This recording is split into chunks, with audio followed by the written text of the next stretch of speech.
शिरोळ तालुक्यात गौराईचं उत्साहात आगमन. गणरायापाठोपाठ गौराईचेही घरोघरी शुभागमन झालंय. अनेक ठिकाणी गौरीला महालक्ष्मी असंही संबोधलं जातं.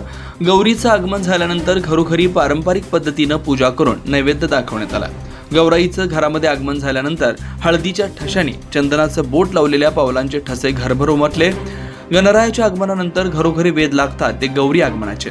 आज गौरींचं आगमन झालंय. घरोघरी गौराईचं स्वागत करण्यात आलंय. गौरी आगमन ते विसर्जन हा 3 दिवसाचा सण मोठ्या उत्साहात साजरा केला जातो. दरम्यान गौरी बसवण्यासाठी महिलांची सकाळपासून लगबग सुरू होते. सुवासिनी प्रत्येकीच्या घरात जाऊन गौरीची पूजा करत होत्या. त्यानंतर या गौरींना सजवण्यासाठी महिलांची धांदल उडाली होती. भरजरी साडी नेसवलेल्या गौरींना दागिन्यांनीही सजवलं जात होतं.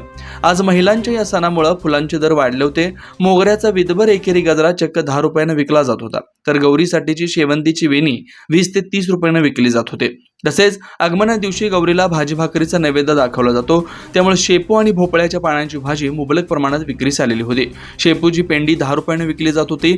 आज सायंकाळपर्यंत गौरी आगमनासाठी मुहूर्त होता. त्यामुळे महिलांनी दुपारनंतर गौरी आणण्यास प्रारंभ केला.